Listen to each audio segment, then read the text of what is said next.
With the Classics season ranked video having done so well, it's motivated me to rank some individual stories. What better way to do this by ranking every story from worst to best from each Doctor? So let's begin with the one that started it all, the First Doctor. Between 1963 and 1966, the First Doctor took us on adventures that have certainly left an impact for years to come. I'm here today to rank all 29 TV stories from worst to best. It goes without saying this is all opinion based, and if you like or dislike any of the stories listed here, that's absolutely fine. Without further ado, this is every First Doctor story ranked. Let's journey back to the early 1960s. So starting with the worst, we have number 29, The Space Museum. Yeah, this is the worst Hartnell story. A story so bad it doesn't even have the decency to be a missing story, but let's start with the positives. The first episode is pretty good. The TARDIS jumps a time track, whatever that means, and the crew land in a space museum where no one can see or hear them, they leave no footprints in the sand, and worst of all, they're exhibits in a museum. With that premise, you'd think there'd be more surrealness on the way, but no, let's make this as dull as dishwater rebels versus dictators runaround. Stories like this can work, but this is just boring. It amazes me how long a story goes on when nothing of substance happens. There's no depth or intrigue or mystery in the following 3 episodes. It's just so boring. The Morlocks are crap villains that look bored to be there, and the rebels fare no better, looking like a bunch of work experience students that walked on set and decided to be part of the story. For being a dull, tedious, boring mess of a serial, the Space Museum ranks as Hartnell's worst. Number 28. The Web Planet. I do give credit to the production team for having the guts to pull this story off, and making every supporting character an alien is pretty innovative. The execution leaves a lot to be desired. If this was a 3-part adventure with the structure of parts 1, 5 and 6, then it might have ranked higher, but unfortunately this is a 6-parter and a dull as dishwater one. The plot doesn't have enough going on to barely fill 4 episodes, but stretching this out to 6 is just torture. Whilst the insect costumes of the Zarbi and Menoptera are memorable on a visual level, the rest of the production leaves a lot to be desired. I don't know whose idea it was to smear Vaseline on the camera lens, but rather than help create a visually striking alien world, it steers further into the problems. Pretty much like the Space Museum, we have another boring rebels versus dictators runaround, but I rank this higher as I at least can remember the visuals. For being a jumbled mess, the Web Planet deserves to be applauded and laughed at, but mostly laughed at. 27. The Celestial Toymaker. When making this list, I was surprised to see this as low as it is, but thinking about it, this story doesn't have much to offer. Now, I admire this serial a lot for wearing its Lewis Carroll style logic like a badge of honour, and I do like Michael Gough as the Toymaker. It is a very memorable performance, and it's no wonder, despite only appearing once in the classic series, that this character had such an impact. The games and structure of this story don't leave a lot to admire. Due to Hartnell's failing health, the Doctor is rendered invisible and voiceless whilst he plays his game, and this really hurts the story. Whilst Michael Gough pulls off playing against no one there really well, this story lacks a good hero-villain dynamic, as the Toymaker just has no one to work off despite Gough's best efforts. Stephen and Dodo don't fare well either, as their games are pretty tedious. Every episode is them playing a game against a bland, cartoonish character. They win, only to be frustrated that the story is not over, as they've been presented with a fake TARDIS. I sympathise with them. Now, with the news of this story getting an animated reconstruction, my appreciation for it may increase, as its status as a mostly missing story really hurts, as being unable to see these games makes this a pretty dull listen. Imagine going to a football match and not being able to see the game. That's what it's like. I admire for its surrealness, but for being repetitive and dull, it's sadly one of the weaker stories of the Hartnell era. Number 26. The Keys of Marinus. Even in its early days, Doctor Who attempting to do a location-hopping adventure week by week certainly has a lot to admire, but I don't think this is the grand, epic quest it was aspiring to be. If this was 4 episodes, I could have placed this in the OK pile, but stretching this across 6 episodes when it doesn't have the substance to keep me interested puts it pretty below average. It's a shame when compared to Terry Nation's first Dalek story, this story lacks the subtlety, atmosphere and tension of his first adventure. It seems that without the Daleks, his script fall below average. Hope this doesn't become a trend. Furthermore, Hartnell's absence does hurt the story, but when he does return, he's a force to be reckoned with on screen. The Keys of Marinus may be fun to watch as a slice of 60s fun, but it's not much for me. Number 25. The Censorite. Ironic how the mystery behind the serial's writer, to R. Newman, is more entertaining than what we ended up getting. Starting off pretty strong with the spooky spaceship setting, you'd think this story would be a compelling horror one, but it's not. At 6 parts, it just feels long-winded. All the essential ingredients seem to be spot on though: an intriguing setup, strong characterization of the Doctor and Susan, a charming and effective alien race, and even a pleasingly explained conclusion. But much of it seems to be lost in the awkward execution and elongated runtime. Visually, the titular Censorites are well realised, but everything about them is so black and white. It all feels good guys versus bad guys, with no real reason to have a conflict other than to pad the runtime. For having elements of good and even greatness spread here and there, the Censorites is close, but no donut. Number 24. The Chase. I know the Chase is rather fondly remembered by fans, but I don't find much to be desired here. Having the Daleks chase our regulars across time and space seems like the next logical step after their first 2 stories. I only wish the tone was drastically different to what we ended up getting. The comedy isn't that witty enough to be amusing, nor is the production striking enough to be creative. Some of the comedy can get a laugh out of me, but it's just more on an ironic level. Ian and Barbara's departure is well handled and always brings a smile to my face, and the ever-changing locations do keep it entertaining enough to prevent getting bored, but if the Dalek threat isn't taken seriously by the characters, then why should the audience? The Mechanoids are cool-looking robots, and would love to have seen them back for a Dalek-Mechanoid rematch on TV, but for feeling cheap and tired with a dash of irony, I'm going to have to place it in the top 24. Number 23. The Ark. The best thing the Ark has going for it is the unconventional structure. The first 2 episodes focus on the cold Dodo unintentionally brought aboard the Ark and infecting its inhabitants. You'd think it's all over by episode 2, but jumping ahead 700 years in the future to find that the monoid slaves have taken over from the humans is a genius way of moving the story forward. Sadly, as the arc goes on, it just becomes generic sci-fi, to put it lightly. The monoids are just really boring villains. With bland dialogue, moronic plans, and loudly proclaiming their evil intentions, it's no wonder they're such a pathetic bunch of conquerors. The arc has nice ideas and it's cool to see an elephant here. I only wish it kept the same impact and creativity the first 2 episodes had. Number 22. Galaxy 4. Yeah, it's alright. Number 21. Planet of Giants. Originally planned as the first ever story, Planet of Giants has a lot to offer. From a production standpoint, I can't fault the set design and huge props. You really do feel the sense of size and proportion, as the TARDIS crew have been shrunk to the size of an inch. Furthermore, the serial has much to say about the dangers of pesticides and the effect they have on the environment and even people. Sadly, the villain plans fizzles out into nonsense as well. Forrester's an idiot. The greedy capitalist angle the story takes is well handled, but as the story goes on, his actions become way beyond questionable and just plain dumb. The story is a neat little distraction, but for feeling more like a special effects reel than anything, the serial rightly gets shortened down from 4 episodes to 3. Number 20. Edge of Destruction. Given the circumstances this was made in, the Edge of Destruction could have been a lot worse, but it just about pulls off its premise. Set entirely inside the TARDIS, there are some really neat moments of psychological horror, and at 2 episodes it feels appropriately paced.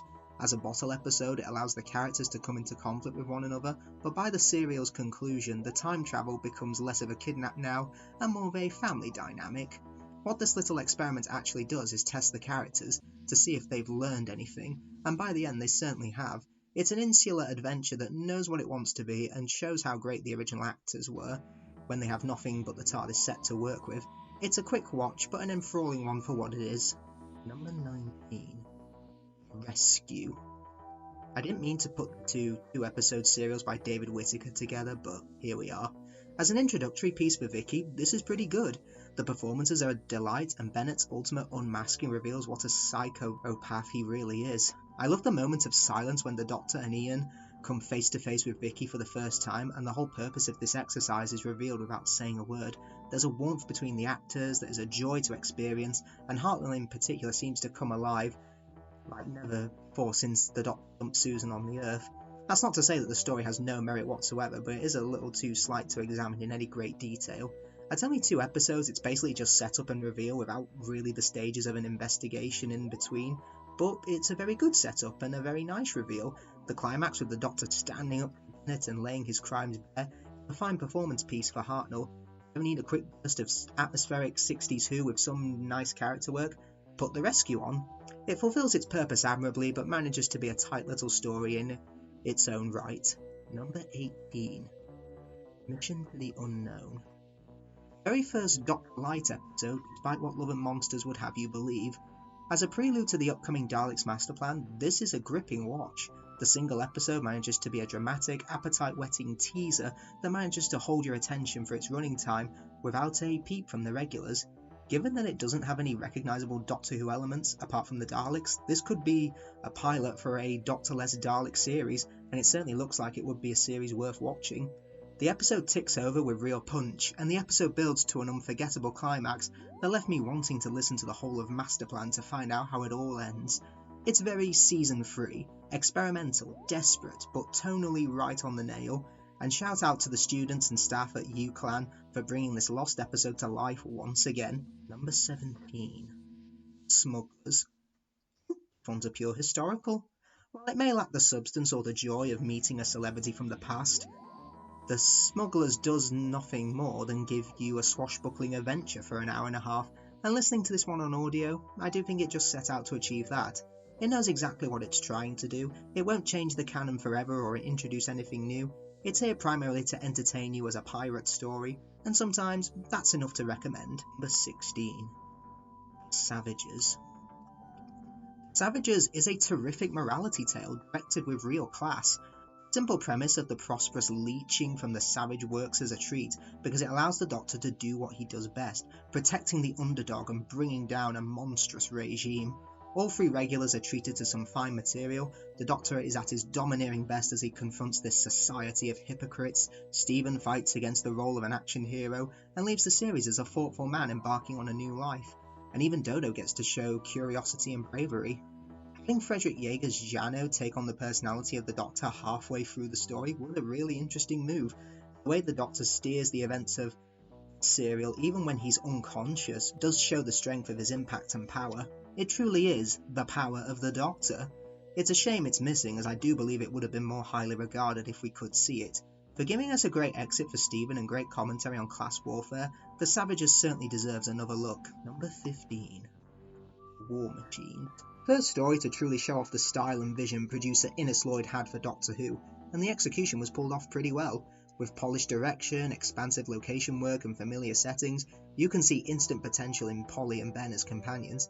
She's a resourceful middle-class working girl, and he's a cheeky cockney who's handy with his fists. They both have a taste for the adventure and beyond, and I have nothing but hope for the future as they skip into the TARDIS. Oh, sorry Dodo, bye, you're forgotten.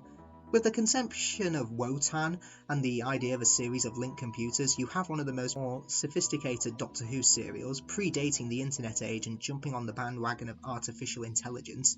It's a cold opponent, so there isn't the entertainment that you would usually have with a swaggering villain at the top, but the fight against the War Machines is so impressively staged that you could almost forget this is a story with only a faint whisper of a climax. Hartnell is holding on to his dignity in an advisory role, and even though he is struggling, he's still carrying on best. A confident tale, well produced and very entertaining to watch, even if it may not hold a candle to the Daleks. Number 14. Mythmakers. The first story to show off producer John Wiles's vision of the programme by giving us a more sophisticated historical. The Mythmakers for the first 3 episodes is somewhat of a dry comedy historical, taking the famous ancient Greek poem of the Iliad and adapting it into a situation where the Doctor is forced to create the means for the sack of Troy. It's a fascinating insight into the Doctor's impact on history. Rather than being the voice of not changing history, he very much becomes a part of legend. It's probably the closest we get to the Doctor being a god. And put it this way, he emerges from the TARDIS, which could be mistaken for a temple, and gives the Greeks the idea of the Trojan horse. In this context, he might as well be a god. Comedy is well handled in the first 3 episodes, and whilst the tone gets darker in the final episode, it doesn't feel like a huge tonal change.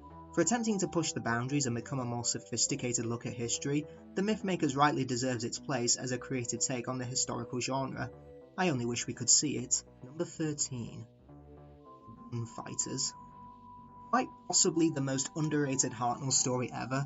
Whilst I'm not blind to its faults, I certainly can't bring myself to dislike this story. The Gunfighters has the time to get down and dirty with the real conventions of the Western genre.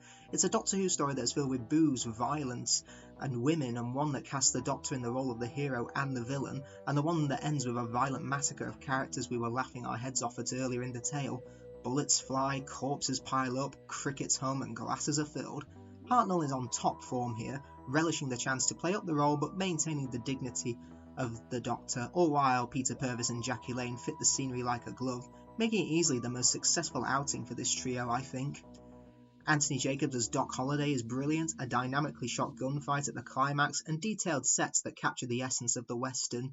This is a story that is constantly giving. Fill up your glasses, join in the fun. This is one deliriously enjoyable tale to watch over and over. I'm so happy this one spared being wiped, and dodgy American accents aside, I'll gladly take this story over a lot of sci-fi stories from this era. Number 12. Reign of Terror. An enjoyable foray into the French Revolution.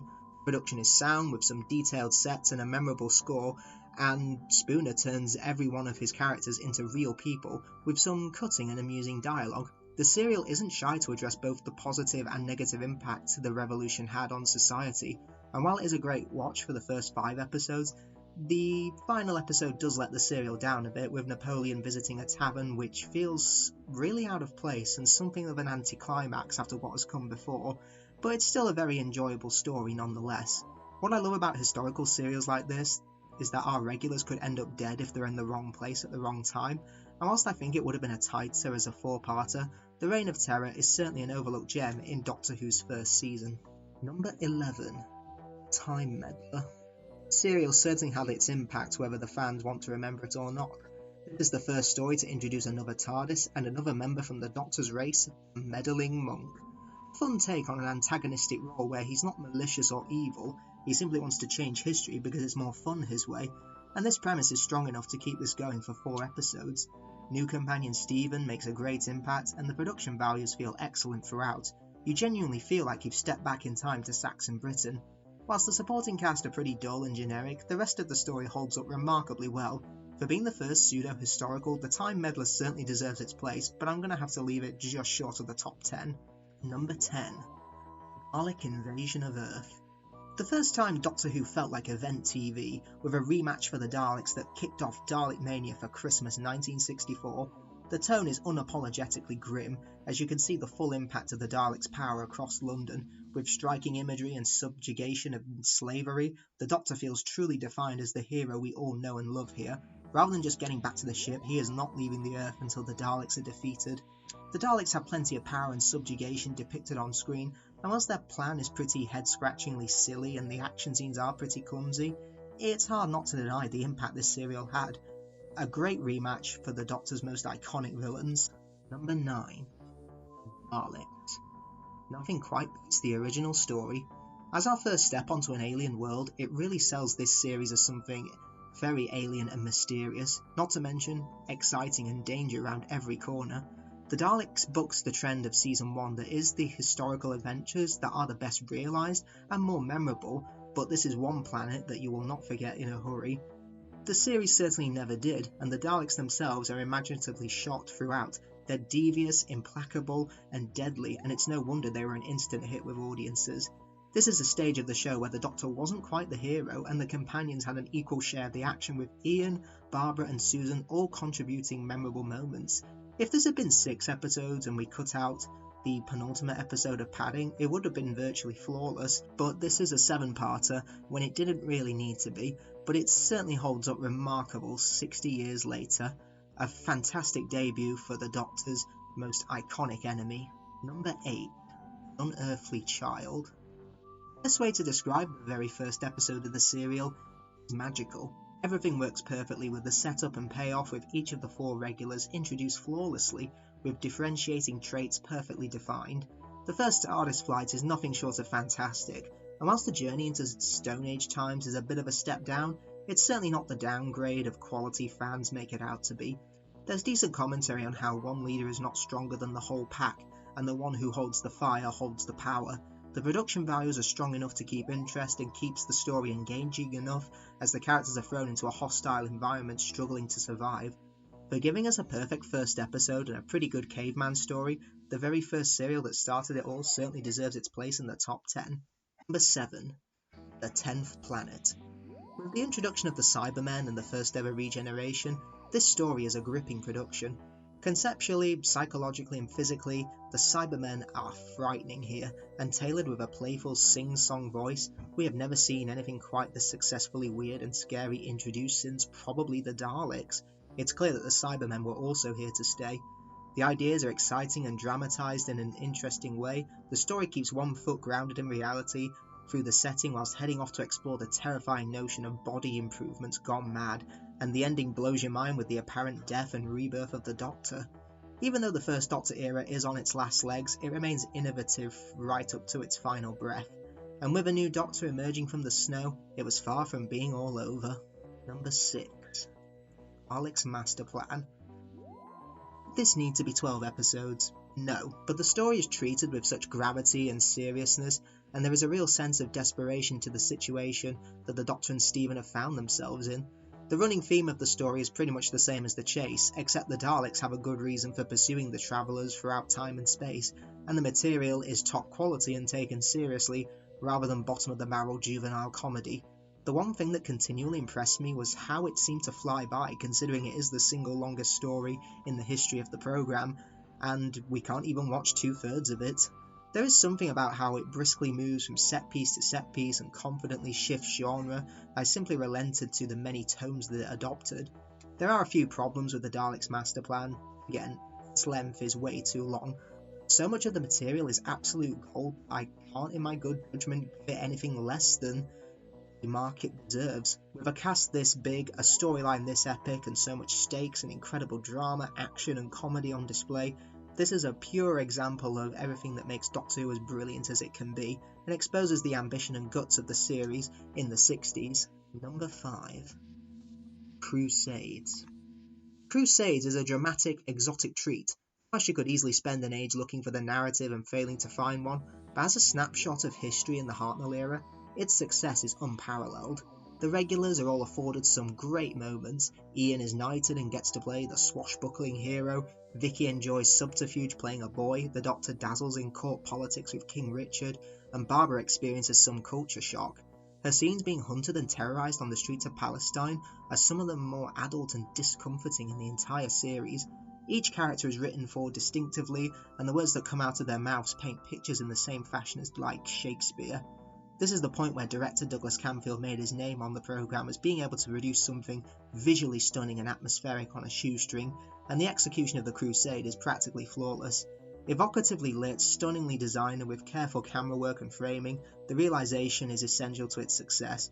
It is a show that is bristling with style, gaining confidence due to its unexpected success. Easily one of David Whittaker's finest scripts. Number 4. Marco Polo. Out of all the serials to be missing, I am devastated that it's Marco Polo that ended up on the junking pile. John Lucarotti used words to transport his audience to ancient Cathay, aided by minor miracles of costume and set design. His carefully crafted scripts carry wonder, terror, and a real authority for the whole period. There's a flood of memorable dialogue and exchanges that ensures our attention rarely droops over nearly 3 hours. The tussles over the TARDIS, Ian and Marco discussing the marvels of science and nature, teenagers Ping Cho and Susan comparing the movements of fish in a pond to their friends, and the Doctor apparently vying with a cantankerous gout-ridden Khan in an infirmity contest. Marco Polo is just a terrific adventure that never drags across 3 hours. It's a wonderful adventure that I hope is found once again. Number 3. Romans. Romans is one of those serials from the 60s that skips by effortlessly, with the gorgeous regular cast delivering sparkling performances, a deliciously funny and smart script, some clever direction that suggests a much bigger world than one it is capable of producing.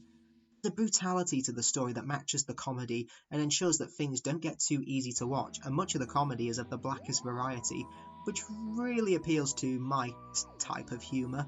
Vicky gets to have a real adventure in history, Ian and Barbara get to bask in the comfort of their relationship before being torn apart and thrown into slavery, proving their affection by spending 4 episodes trying to reach one another again. and the Doctor has rarely been this delightful, sparring with Nero, meddling with history rather hypocritically, and just having a blast of a time, juggling intrigue and court mayhem.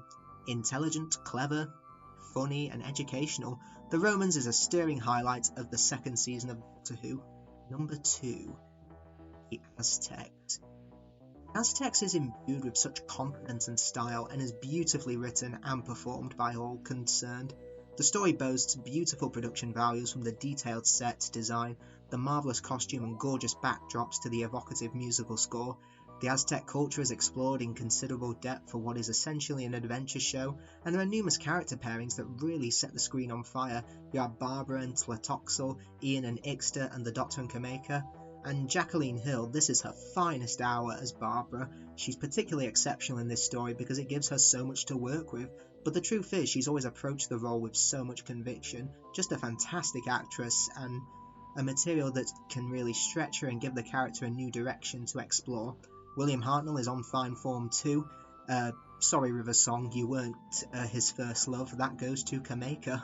Indulging in a witty romance but proving startlingly vicious when he needs to be. Some stories are great to go back and rewatch because of nostalgia, but The Aztecs is just a brilliant story that is worth revisiting because it's a beautiful piece of work. Number 1. The Massacre. It's ironic how my favourite Hartnell story no longer exists. The joy of these historical adventures that I find are their introduction to periods we aren't necessarily privy to, and the fascination brewed up in me by the Massacre makes it one of my favourite Doctor Who stories of all time. The story uses politics and religious intolerance like no other, tightly focused on the major players in Paris at the time, using its early episodes to introduce and explore the characters and their idealism and building up to a dramatic assassination attempt and the concluding with terrifying massacre of the title. Each of Season 3's historicals do end with a bloodbath. This is the most powerful because Stephen's reaction to the Doctor being so callous is perfect. It is entanglement in the Parisian politics that make the story so interesting, allying himself with the Protestants and slowly uncovering details of the Catholic plot to massacre the Huguenots. The story throws in an old chestnut. The merciless Abbot of Amboise is the spitting image of the Doctor, but it wisely amputates the Doctor from the action, so we are never sure if this is the Doctor or not. Hartnell's performance as the Abbot is really good, word perfect, and his mere presence generates an air of disquiet. Highlights also include the King's reaction to the attempted shooting of Admiral de Colony and his mother's biting admission to it, the astonishing cliffhanger which sees the Abbot dead in the street, and Chaplet, whose potential murder strikes Stephen as a step too far in regards to the Doctor's callous observation of history, and the Doctor's heartbroken soliloquy at the conclusion as he is abandoned in the TARDIS console room is nothing short of beautiful. This is the story that proves how mature and adult Doctor Who can be, without losing its ability to teach, entertain and educate, but more importantly, it proves what a fantastic actor both Peter Purves, who played Stephen, and William Hartnell, who played the Doctor, really was. And that's it, all 29 Hartnell stories ranked. What are your favourite Hartnell stories? Let me know in the comments below what your favourites are and what your least favourites are, and I shall see you all very soon. Goodbye.